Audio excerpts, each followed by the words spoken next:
Awesome. As you know, this is the podcast Two Clinicians versus the Patriarchy, where we ponder how many clinicians it will take to tackle these issues of society. And again, I'm your host, Claudia. I'm a queer, Latinx, and non-binary clinical psychology PhD student. And, on this show, I'll be engaging in discussion with a special guest, also working in the field of psych. And today I'm joined with our second guest, Sandra, or Sandy as I call her, a PsyD student whom I met working at Tarzana treatment centers. And I've had the pleasure of knowing her as a peer and as a personal friend. And Sandy, I'm so excited to have you today. We're going to be discussing queerness, the role our identities have in the therapeutic process. But I want to give you the chance to introduce yourself as well. Definitely. So hi, everyone. My name is Sandra. I am a third-year PsyD student. I identify as genderqueer. My pronouns are she and they. And I'm all about feminism and dismantling the patriarchy. So I'm so glad to be here today. So yeah. Awesome. And so the reading I have for us today, it is Budge and Roddy 2018. And the article is called Attending to Gender in Psychotherapy, Understanding and Incorporating Systems of Power. And something that caught my attention, Sandy, is the idea of gender-aware therapy. And it's viewed as another approach that infuses feminist principles into therapy. And it involves principles like ensuring that gender is integral to the treatment plan, using a social context to understand the client's presenting concern, and also infusing activism to change gender injustices into the therapeutic process.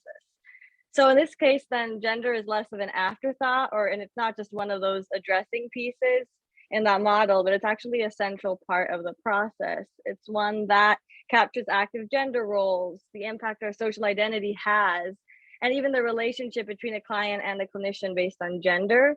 And a part of me when reading this was like, shouldn't all therapy be this way already?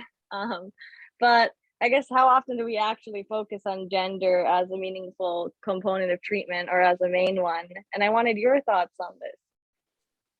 I think you bring up a good point that we definitely start to see gender like in a traditional therapeutic setting, just as a demographic, just as, okay, how do you identify male or female? And again, it's very heteronormative too. So there's just this assumption of like, there's male or female and nothing else in between or other. And so it really doesn't become the center, if you will, of the therapeutic setting. It's more so like, oh, this is just another identity. However, I think especially with the population that I want to work with, which is the Latinx community, gender is ingrained and taught from very young up until, you're of age, and it's ingrained in like our hair, or the way we dress, or the values that we take up as a person. And so it definitely got me thinking and how I identified and why I had such troubles as a AFAB, going into now what I identify as genderqueer. And so I think providing this care of it transitioning into more of it just being gender focused, it can really highlight some things that we have been missing with just focusing on presenting problem, and or even how connected the presenting problem is to these roles or these dynamics that we play a part in. That makes me think, I mean, yes, sometimes we have clients where, for example, parenting becomes, an issue of discussion or a topic we're working on. And I always often think, what does it say about how you were taught that women should be or mothers should be, especially when I'm working with like a female identifying client? It's like, what did you learn when you were growing up about what being a woman entailed in that role? And how much is that stress or pressure causing symptoms of mental health? Mhm. Right? So it's like, is this like an adjustment disorder I'm seeing to like societal norms? Is this a reaction to like the constraints of what you're supposed to be? Is something I always think of too. And what are we missing if we're not talking about gender in the room? And is it even comfortable to talk about gender in the room? I don't know. I think it's still very heavily tied to our value. Again, speaking more so for the Latinx community, of like, for example, if I don't take care of my children, if I don't self-sacrifice, therefore I'm a bad mother, and however, especially how gender roles are changing this idea of even having a job and still being a mother. There's still these afterthoughts of, oh, maybe I'm paying too much attention at work. Therefore, that makes me a bad mother. And so it's like almost ingrained in it. And again, because it's taboo of saying, oh, I did this as a person, but oh my God, I don't want you to think this, that, and the other about me. Yeah.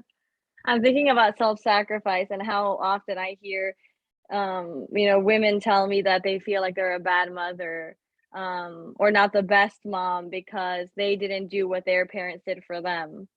Mhm. Like, they say things like, my parents did all of this for me to be here. Like, what am I doing wrong if I'm not self-sacrificing? And I think in the Latinx community, especially, right, there's this culture of like, you just do the most without even taking care of yourself so that other people's needs are met. But what about your own needs, right? Mhm. Yeah. Right. Yeah. Yeah, and I think even the dynamic can play, I've been talking a lot about women, but even within men in the culture, it's ingrained again that, you are the main person for responsibility and bringing bread to the table. And so what does it look like when a male doesn't want to adhere to those roles and wants to be a stay-at-home dad? Does that make him any less of a man? I'm trying Mhm. to fight that. No, I don't think so. There's room for anyone in this role dynamic. We don't have to fit in a box, but it's more so of what boxes bring value and happiness to our lives that we want to identify with, because the Mhm. boxes are there.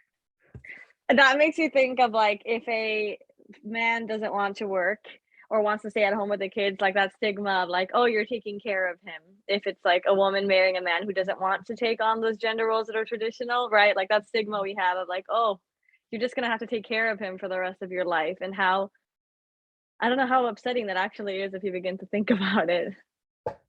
It is. It's really upsetting. Not only that, because it also highlights the value that we put on, or the lack of value that we put on domesticated roles, you know, because a Mhm, mom is working 24/7. However, she's not mhm, getting a salary rate or anything like that. She's just a mom.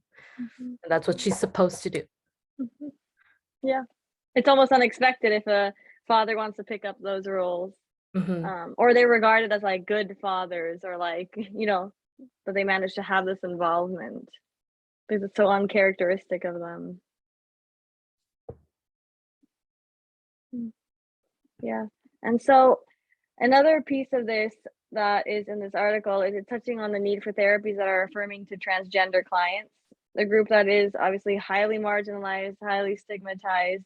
And I think in both of our lives and our own gender exploration, we might have it in the back of our mind to think of gender presentation and pronouns. I guess I'm wondering, when did you begin to notice that you were paying attention to this more? And Mhm. what was that like for you? Um, it was definitely always in the back of my mind, but I'll be honest with you, I never had the language for it. I don't think in the community that at least I grew up in, which was South Central LA, gender identity, pronouns, that wasn't the forefront of importance, right? And so it wasn't until I got into these academic spaces or higher spaces where I was able to get like, what is pronouns and what does the gender unicorn look like? And I think these are also heavily more westernized concepts, right? Of coming out and pronouns that my traditional family didn't grow up with. And so I almost felt like in the beginning phases, I definitely felt like, oh yeah, this language is there, but it's not for me. I still have to hone down what I identify as, and because of all my privileges, this makes more sense for me. However, I kept trying to put myself in that box, and I kept, I was miserable. I was like, what's going on here? What isn't clicking? And it wasn't Mhm, until I gave myself that freedom to flex, to be in between like what I feel have been traditional gender roles that I have grown up with, but I also value, and also roles that I guess in my more acculturated side that I've fought against or pushed away from because of my queerness, if you will. mm. I love that answer because it's so multifaceted and it incorporates like all these different layers, intersections of your identities.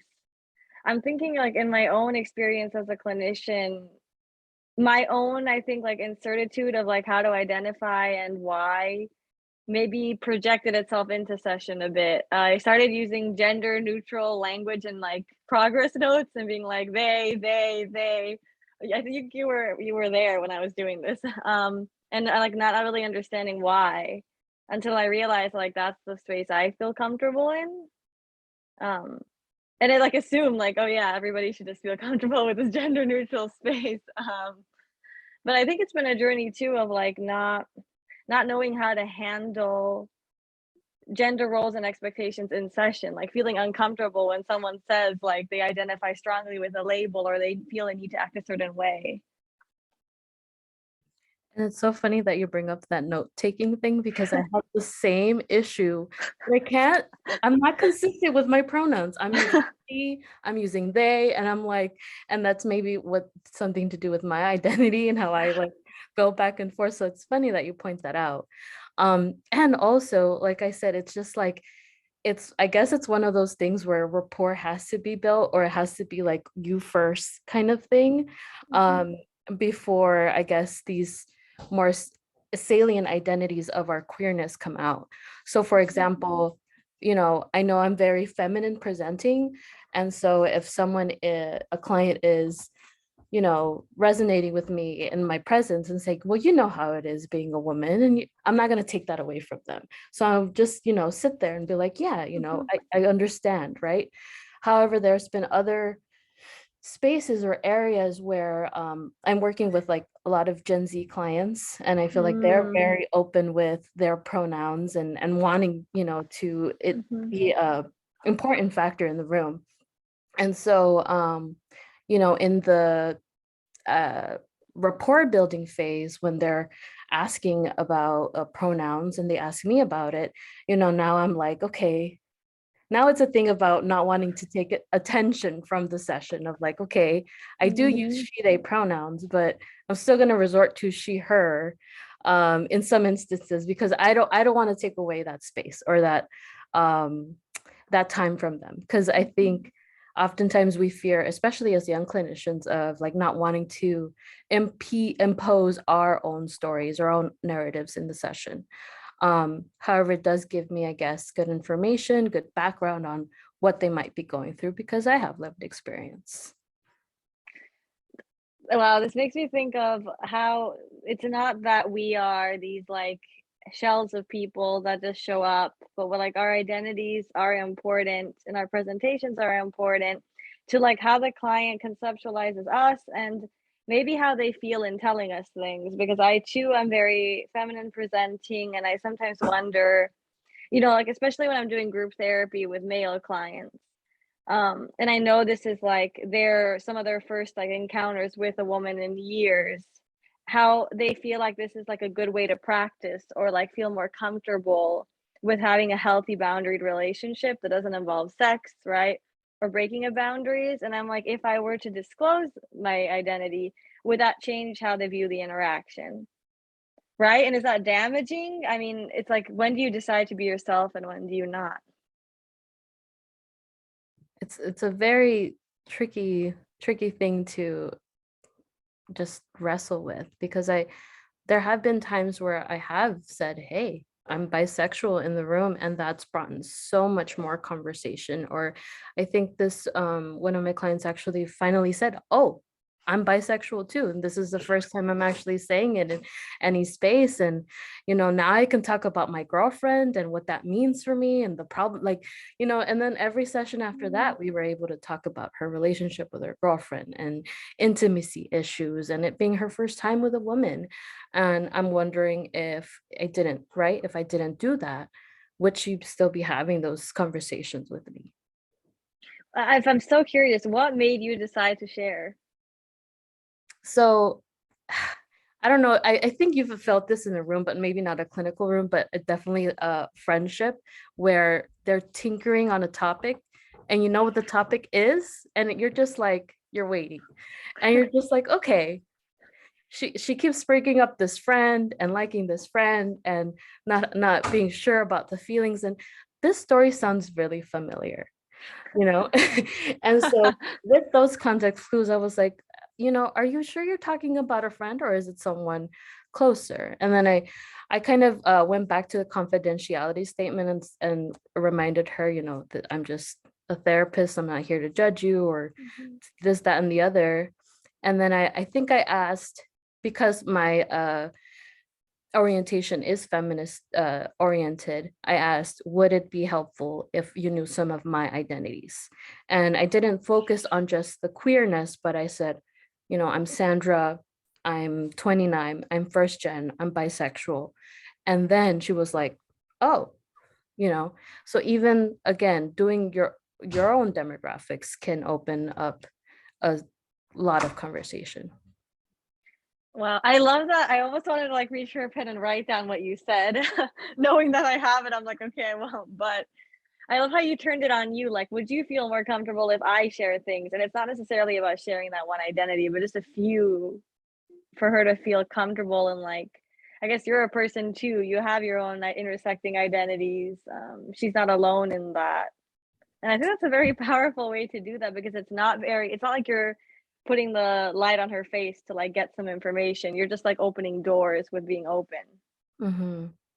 Mhm. Yeah. And I think my own orientation brings up a lot of discussion within the field too, because there's Mhm.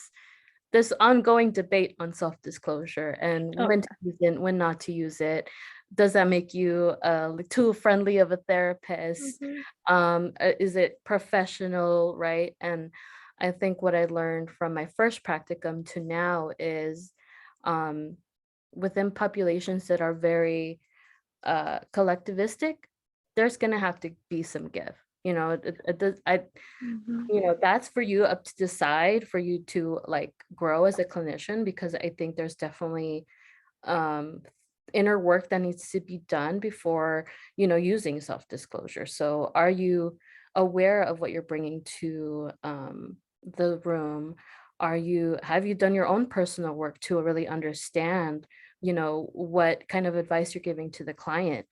Those cues of when not to, because I know there's also cues of like, hey, like I don't want to talk about you or your lived experience. I just want to focus on me. And so I think that definitely comes with that muscle flex.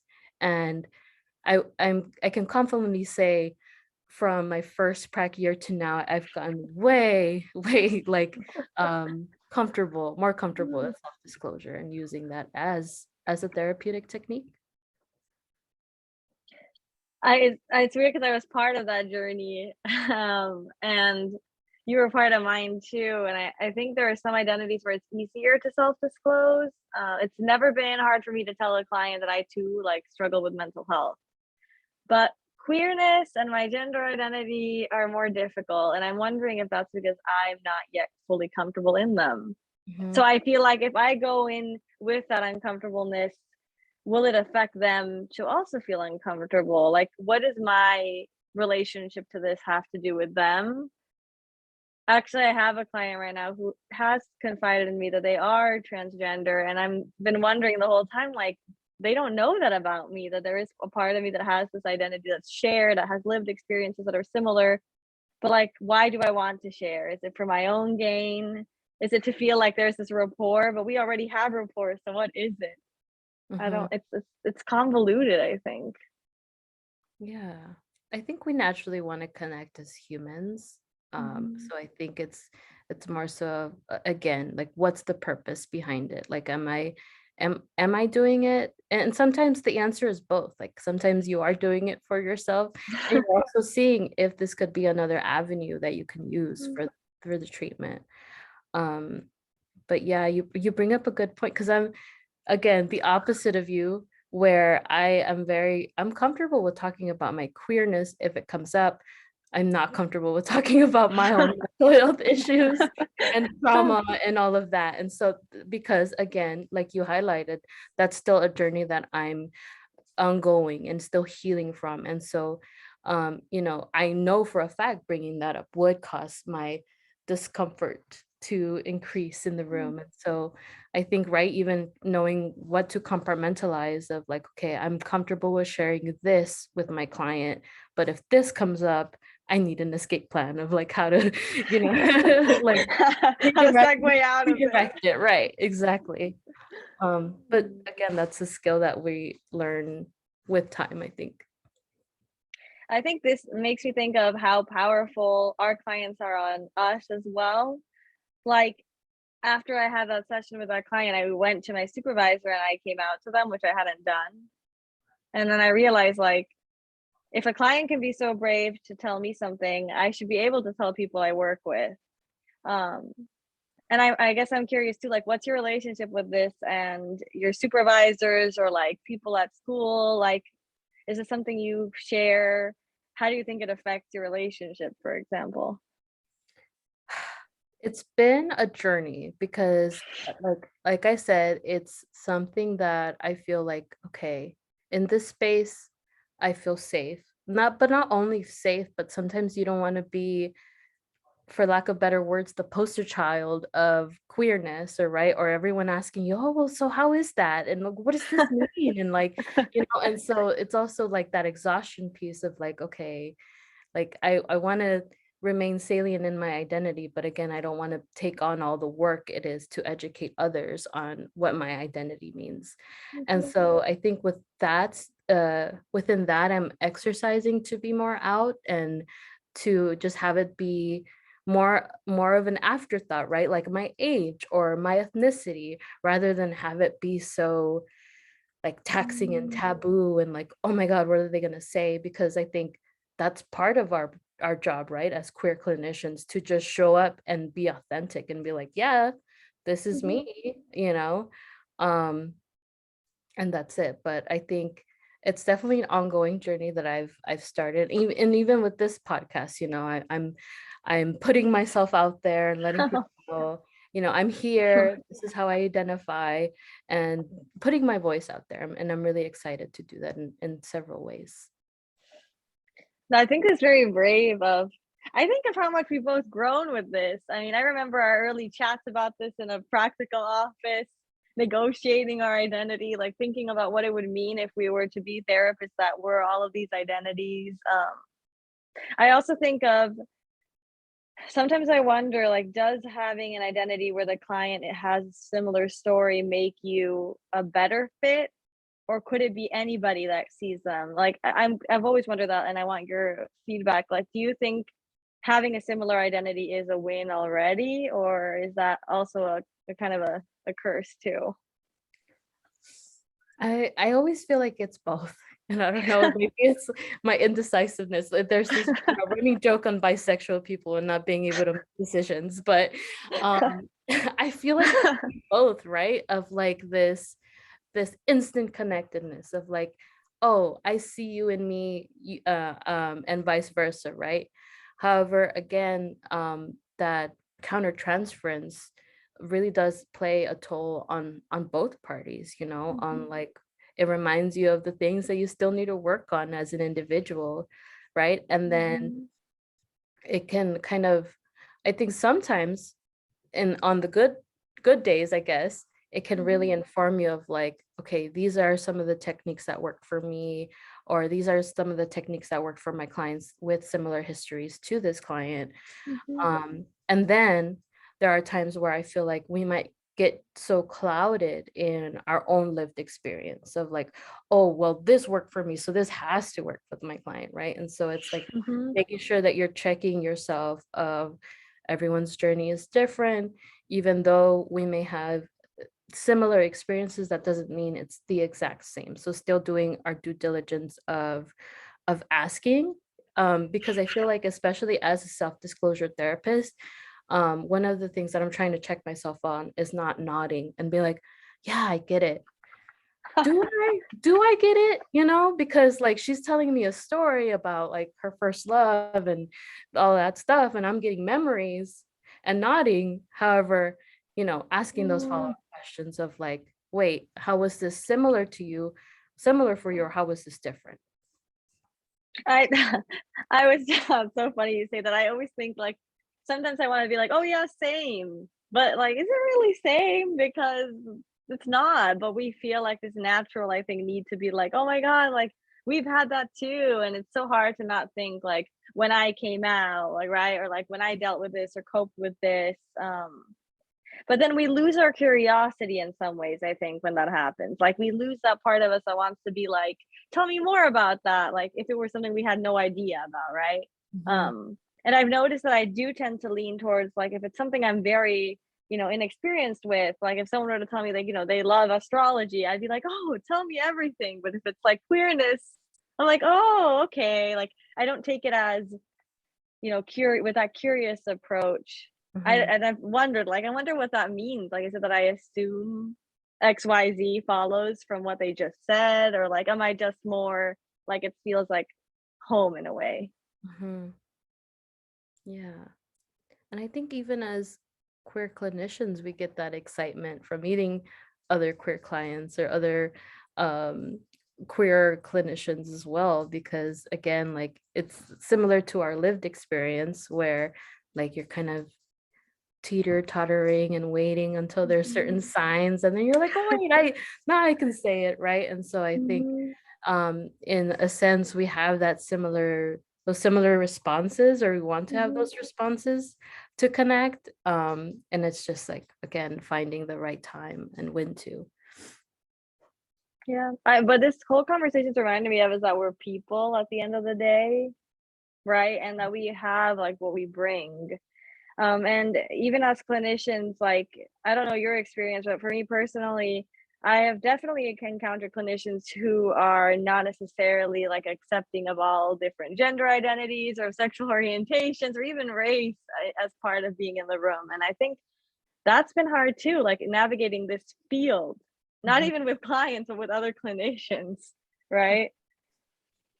Yeah, I think that's where I kind of stray away from the mental health aspect of me, or like my trauma, because I feel like there is this like, oh yeah, we're therapists, we're clinicians, unconditional positive regard, but you start to show a little bit of humanness in some aspects, and it can be pathologized. It can be like, can you handle this work?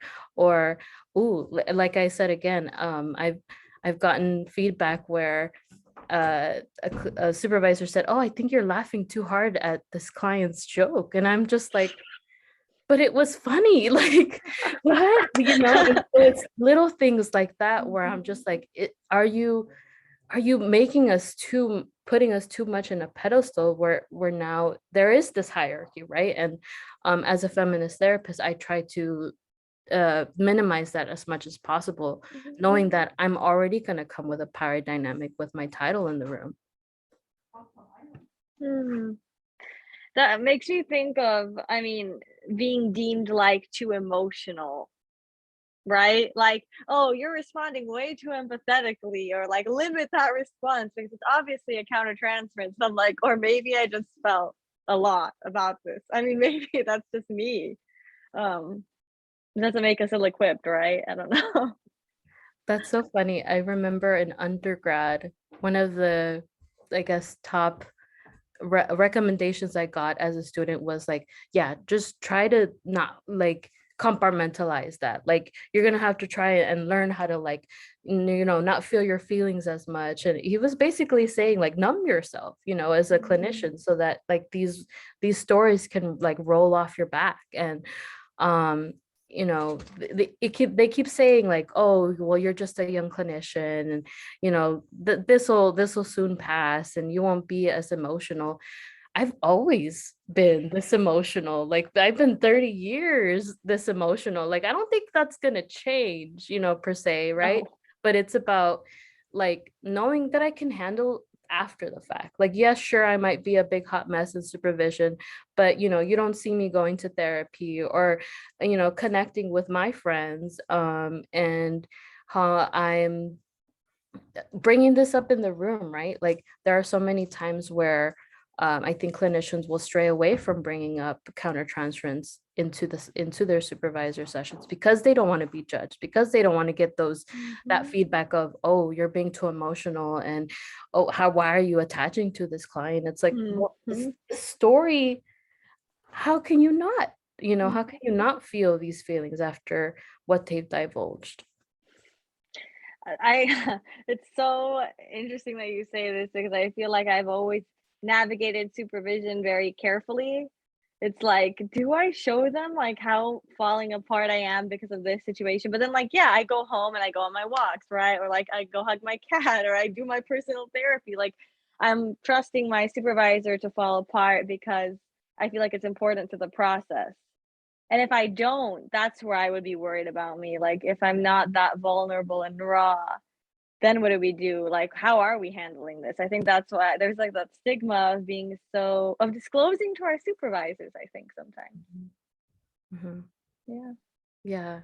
I've definitely gotten like read into like there was a story about I think a client was disclosing like sexual trauma, and naturally I was a hot mess in supervision, just crying and just being so sad that it was his ongoing journey. Like, it's happened multiple times throughout his life. And she asked me, what is this bringing up for you? And I'm like, nothing. I'm sad for my client. Like, like, life's good. Yeah, my rent is paid. I'm in school. The story is grueling and it's taxing, and that is my experience as a human being. And why does there have to be something wrong with me because I'm reacting in this way? Yeah, like, why does there have to be it must be because you have a XYZ. Yeah. Right? Like, it must be because you haven't processed this. It's like, no, this is just very sad, and it feels a little heartless to not respond crying or being emotional. Yeah. Yeah.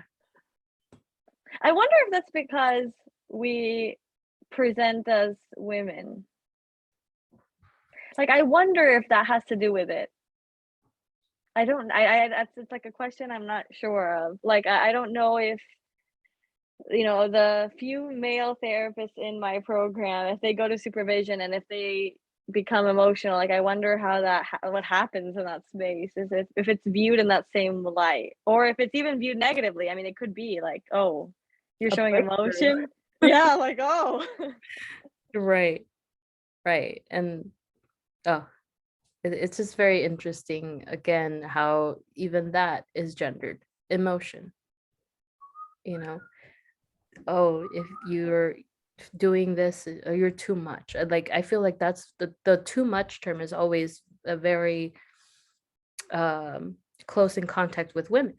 Like, you're too loud, you're too quiet, you're too emotional, yeah, Too passive.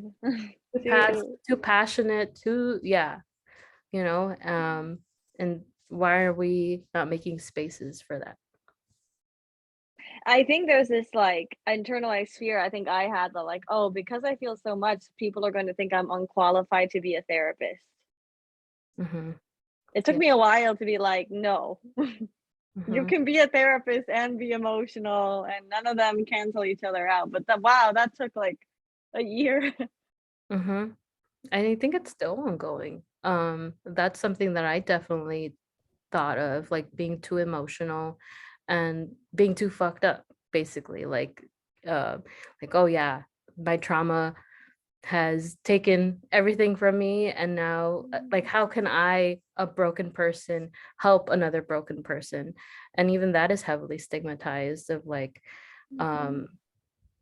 taking too many mental health days. Like, we talk so Oh much God. about, like, oh, take your mental health breaks and self-care and all that, but don't forget that paper. Come into supervision. And so it's this very like weird conundrum that I see within our field of, we emphasize taking care of ourselves and the other, and then when we do, or we do too much of it, then it's like, can you handle this work? Are you fit to be a good clinician? And not only from our Mhm. clinicians, but sometimes from our clients, because I think some of our clients see us as these superhuman people. Mhm. And there was one instance, not within a clinician realm, but when I did a community support within a neighborhood that I was living in. There was a client that I worked in with cleaning her home and making sure it was up to date. So when she got inspections, she could pass, stay, in her residence.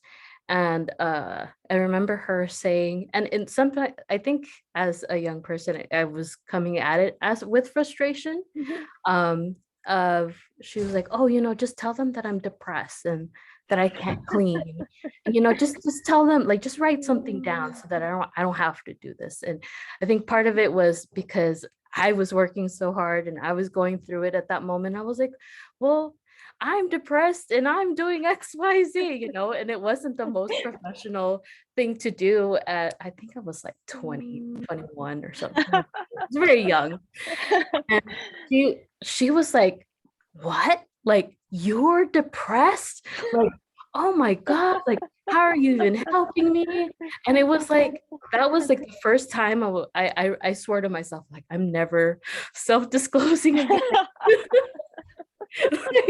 Yeah, because it's like you're not presenting as depressed enough, Sandy. And you're Yeah, oh my God. But that was like, whoa, that was an eye-opener for me of like, even people that we work with are gonna see us as these like higher ups. And how do we get them to understand, like, hey, I'm just another human in this Mhm. space trying to help you in a mental health journey. And that's it. No white cloaks, no suits, Mhm. I No, don't, like yeah, perfections. I will only wear my power suits when I'm going into a supervision session. But within a client setting, like, why not bring out the chucks and jeans and t-shirts, dismantle again that hierarchy that's ingrained in so many other areas. I mean, you said so many things where I felt like I wanted to like stand up and clap. Like the fact that we are encouraged to help other people, have boundaries, watch their mental health, but then our own lives are set up to not prioritize our mental health. How we are constantly slammed with responsibilities and so much work, and that taking a sick day or taking a day where you just need a break, it's like not encouraged. It's like very highly frowned upon, and it makes you feel like you're falling apart. And then it's like, oh my God, am I capable? And I also think when you disclose that you have mental health, I think people automatically assume that you're like weak. And the only reason why you're talking about it is because it obviously is interfering. And I think I try to normalize, like, oh yeah, of course I do have mental health disorders. And I'm still doing it.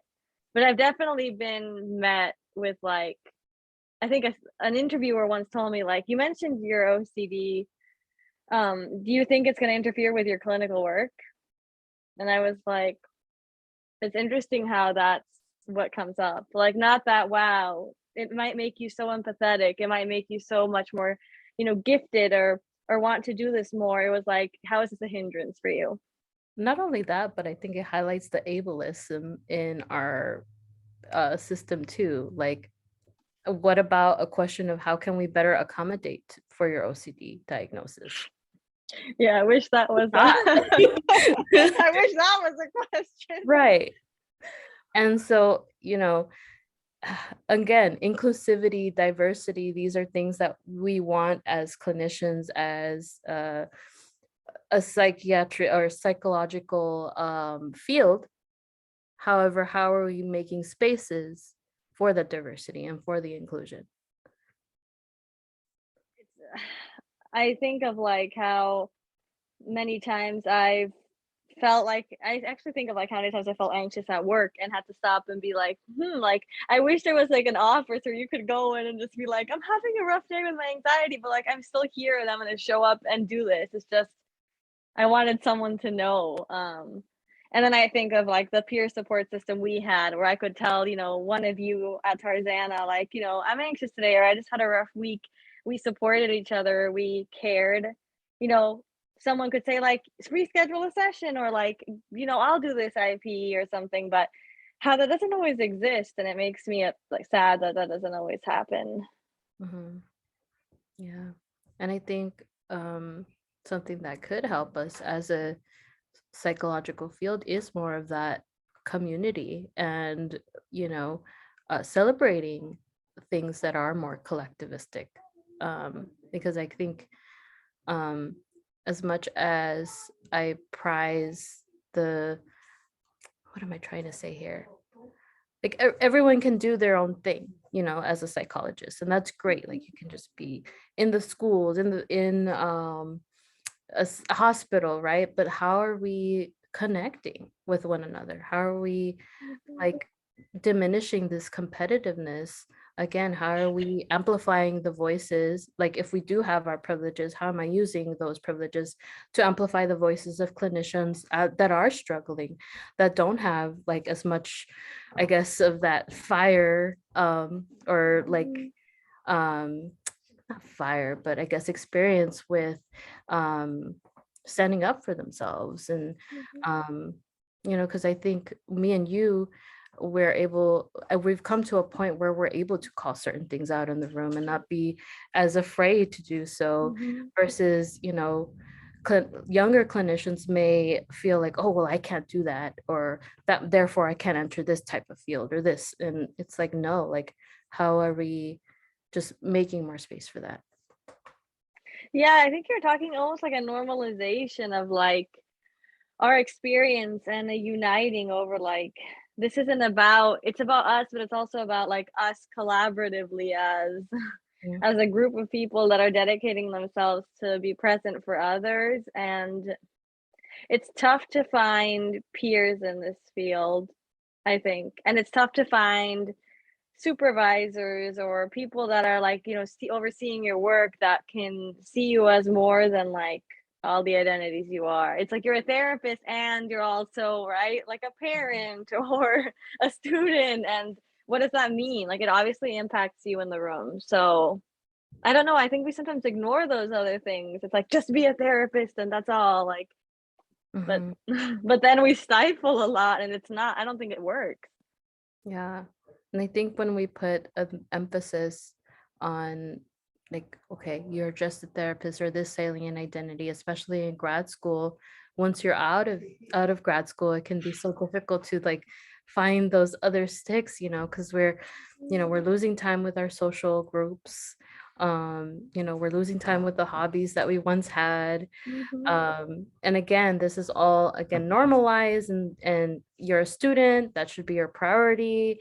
Don't think about anything else but work. However, don't forget to take care of yourself, don't forget to do this, don't forget to do that. And it's like, I well, love that. we're in, and so it's funny, we're like being almost taught to overwork ourselves, and then in the same token, we're also taught to tell our clients to not do the same, right? And so it's like this weird conundrum of like, okay, we're emphasizing self-care and all that stuff, but our clients may be going through similar experiences, not grad school, right? But maybe they're working 3, 4, 5 jobs just to make ends meet, just to be able to live. And so how Mhm. are we, again, not not so much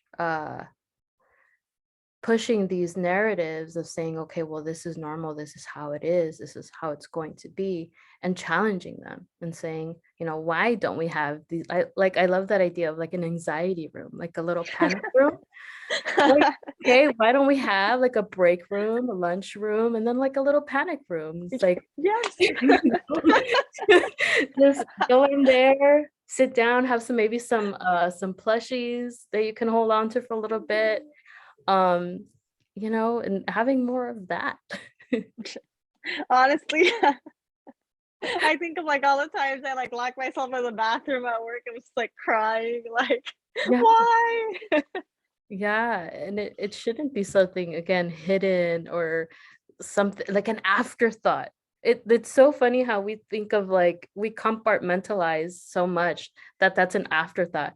I can't tell you how many times after my first practicum I'd be in tears on the freeway and I'm like, this is not safe. But you know, like, Wiping. it's coming out, you know.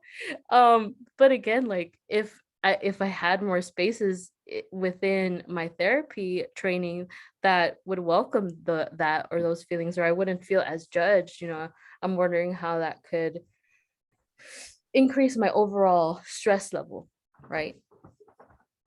Yeah, Because and I think when we're doing like aerobics of like even what you said, like what do I disclose, what do I not disclose to my supervisor? that makes me think of I feel like first practicums are always just so hard.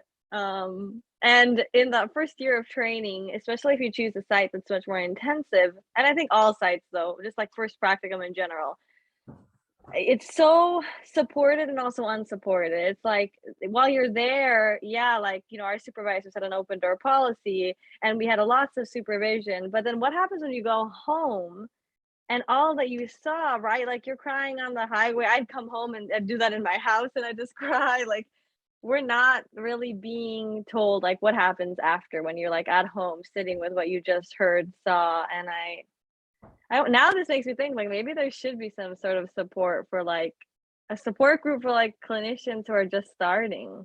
Mm-hmm.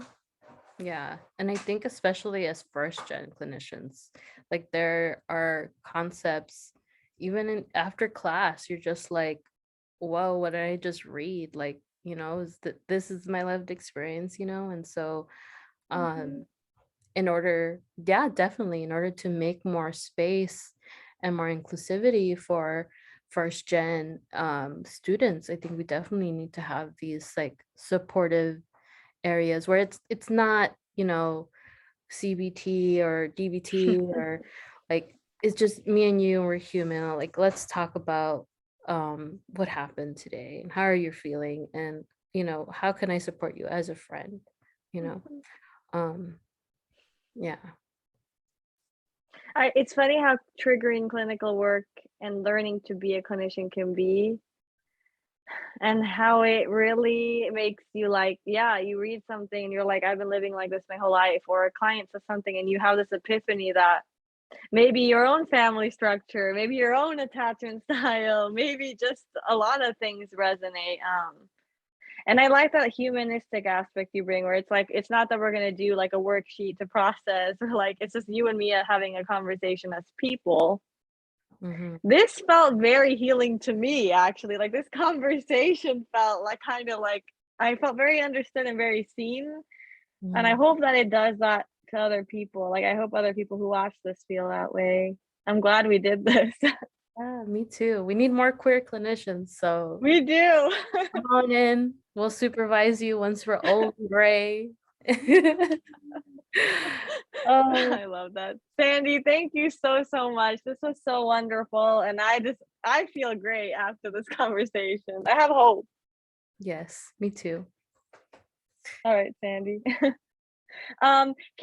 Would you want any like email or like Instagram info I can probably put like below if you want.